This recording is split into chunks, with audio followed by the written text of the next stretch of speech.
गोधूली बेला। Good morning. Hello India. बड़ों को ढेर सारा प्रणाम, छोटों को ढेर सारा प्यार।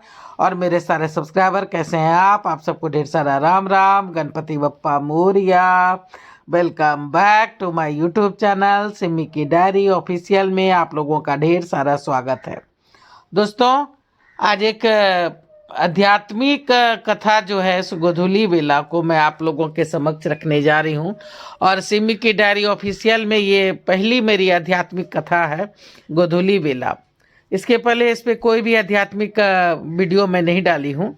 हाँ, कुछ आध्यात्मिक टॉपिक पे बात कर चुकी हूँ पहले और उस पर वीडियो बना के डाला है सिमी की डायरी में। अगर आप लोग इसमें इंटरेस्टेड हो तो सिमी के डायरी पे जाके कुछ आध्यात्मिक वीडियो हमारा देख सकते हैं। इस पे ये मैंने गोधूली बेला को आध्यात्मिक कथा का टॉपिक क्यों दिया है ये आपको बाद में बताती हूँ। आप वीडियो में बने रहिए और मेरा साथ दीजिए। सब्सक्राइबर बिल्कुल नहीं बढ़ रहे हैं तो मेरे इस चैनल को आप सब्सक्राइब कीजिए, लाइक कीजिए, शेयर कीजिए और देखिए क्या लिखा है नहीं लिखा है। एक छोटी सी कविता और एक आर्टिकल के रूप में, मतलब एक लेख के रूप में आप लोगों के समक्ष रखने जा रही हूँ। गोधूली बेला। ढल गया दिन हो गई सांझ, जाने दो जाना है। ढल गया दिन हो गई सांझ, जाने दो जाना है। ये गाना तो आप लोगों ने सुना होगा। तो स्टार्टिंग मैंने इसी से किया है कि ढल गया दिन हो गई सांझ, जाने दो जाना है। थक गया मन थक गया तन, भूख लगी कुछ खाना है। सवेरे से निकले घर से, अपने घर अब जाना है। तो दोस्तों, मैंने गोधूली बेला का स्टार्टिंग इसी तरह से किया है कि ढल गया दिन हो गई सांझ, जाने दो जाना है। थक गया मन थक गया तन, भूख लगी कुछ खाना है। सवेरे से निकले घर से, अब घर को जाना है। खेल कूद कर लौटते बच्चे, खेल कूद कर बच्चे घर को लौट चले। खेल कूद कर बच्चे घर को लौट चले, चिड़ियाँ करती कलरवे अपने अपने घोंसले। बथान पे चरती गाये, घंटी की मधुर गीत सुनाए। कूदती फांदती रम भाती, घर आती ये माए। ये पावन मन भावन बेला, ये पावन मन भावन बेला ही गोधूली कहलाए। ये पावन मन भावन बेला ही गोधूली कहलाए। तो दोस्तों, ये छोटी सी कविता थी और इस पे जो मैं लेख के रूप में कहिए या कथा के रूप में कहिए जो आगे आप लोगों के समक्ष रखने जा रही हूँ कि शाम के इसी पहर को कहते हैं गोधूली बेला। शाम के इसी पहर को कहते हैं गोधूली बेला। असंख्य गौ माता जब घर लौटती है, दौड़ती कूदती फांदती, तो उसके गले की घंटियाँ जो है सो वातावरण को बहुत ही ज़्यादा सुशोभित कर देती है। और उनके पैरों से जो धूल उड़ती है वो वातावरण को पावन करती है। एक संगीतमय सा वातावरण हो जाता है। पहले गांव में हर एक के घर गाय होती थी। हर एक का प्रांगण इनके आने से शाम के वक्त जो है सो बिल्कुल पावन हो जाता था, संगीतमय हो जाता था। इन्हें दाना पानी देना, इनका दूध निकालना, दिया बाती दिखाना, इन्हें अच्छी तरह से खिलाना सुलाना, ये सब बातें दिनचर्या के हिस्सा होती थी। क्योंकि गौ की सेवा एक महान काम है और गौ की सेवा हिंदू धर्म में सबसे ऊपर माना गया है। दोस्तों, कहते हैं कि गौ की सेवा तो भगवान भी करके गए हैं और गौ में जो है सो 33 करोड़ देवी देवता का वास है। गौ माता ऑक्सीजन ही लेती हैं और ऑक्सीजन ही छोड़ती हैं, इसलिए इनका हर कुछ पावन होता है। फिर वो इनका गोबर हो, दूध हो, मूत्र हो या फिर इनके पैरों का धूल ही क्यों न हो। तो इसीलिए शाम के बेला को जो है सो गोधूली बेला कहा जाता है। गोधूली बेला को पितरों का बेला भी कहते हैं। गोधूली बेला को पितरों का बेला भी कहते हैं। और चूंकि ये पितरों का बेला है, रूह की बात होती है, रूहानी बातें हैं, अध्यात्म से जुड़ी बातें हैं, इसलिए मैंने इसे आध्यात्मिक कथा के अंतर्गत रखा है। तो गोधूली बेला को पितरों की बेला कहते हैं क्योंकि दोस्तों की यही वक्त होता है जब घर में हम पूजा अर्चना करते हैं, दिया बाती दिखाते हैं। और इस वक्त हमें धरती के वासी को जो है सो खाना पीना नहीं खाना चाहिए। आप लोगों को बचपन से माता पिता पिता बोले होंगे कि शाम का वक्त है, अभी मत कुछ खाओ। और ऐसा इसलिए रोक टोक होता है क्योंकि इस वक्त खाने का समय पितरों का होता है।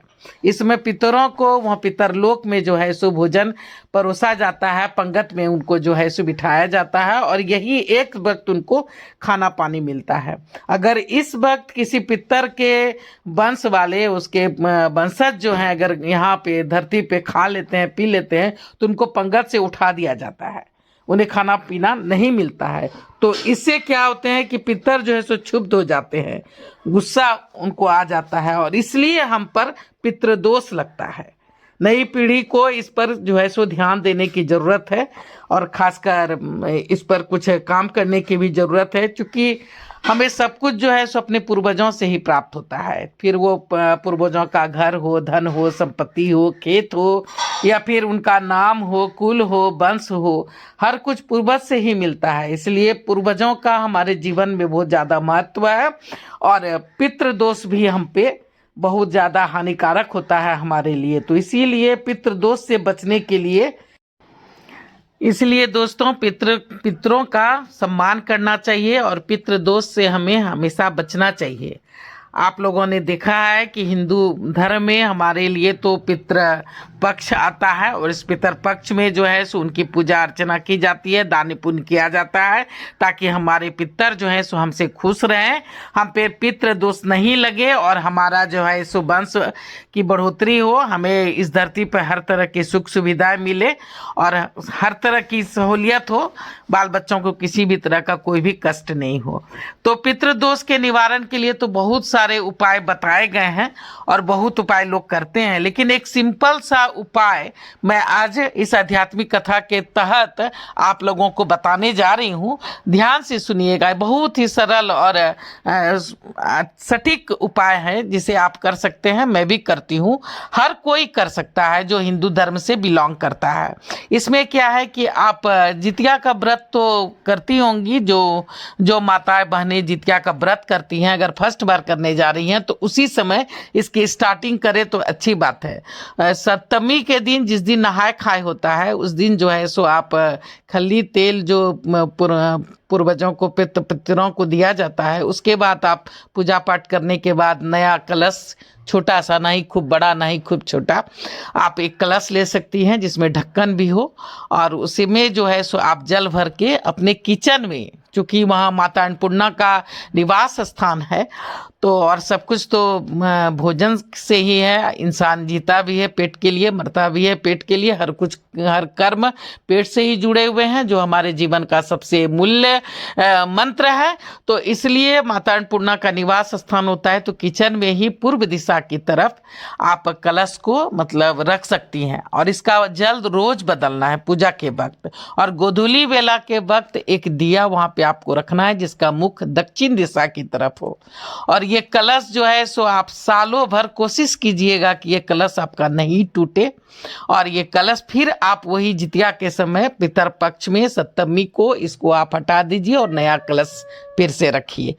और अगर घर में किसी तरह की दुर्घटना हो जाती है, किसी की डेथ हो जाती है, अगर आपको सूतक पड़ जाता है, तो आप 13वीं के बाद जब घर में पूजा पाठ हो जाता है तो 14-15 दिन के बाद फिर आप उस कलश को हटा के नया कलश ला सकती हैं। ये जरूरी होता है, तो इसको आप लोग कीजिए, इससे पितृदोष भी दूर होता है, पितर खुश होते हैं और पितृ खुश, हमारे पूर्वज खुश, तो सब कुछ खुश, क्योंकि सब कुछ उन्हीं का है, सब कुछ उन्हीं का दिया हुआ है। इसलिए उनका सम्मान जो है सो जीवन में बहुत ही जरूरी है और खासकर हिंदू धर्म में। तो ये एक छोटी सी गोधूली बेला आप कह सकते हैं कि ये मैंने गोधूली बेला के अंतर्गत क्यों रखा, तो चूँकि गोधूली बेला से रिलेटेड ही है तो इसलिए इसका शीर्षक मैंने गोधूली बेला रखा है और इसको आध्यात्मिक कथा के रूप में रखा है। तो देखिए आप लोगों को कैसा लगता है। पहली बार चैनल पे आए तो सपोर्ट कर दीजिए, सपोर्ट कीजिए, सब्सक्राइब कीजिए, लाइक कीजिए, शेयर कीजिए, बेल का बटन दबाइए ताकि जब जब मैं वीडियो डालूंगी तो आप लोगों को नोटिफिकेशन मिल सके। अब मैं अपनी वाणी को यहीं पे विराम देना चाहती हूँ। जय भोलेनाथ, हर हर महादेव। और आप लोग का ढेर सारा थैंक्स मेरा वीडियो को देखने के लिए। ढेर सारा thanks for watching my video. शुरू से अंत तक देखिए। थैंक्स।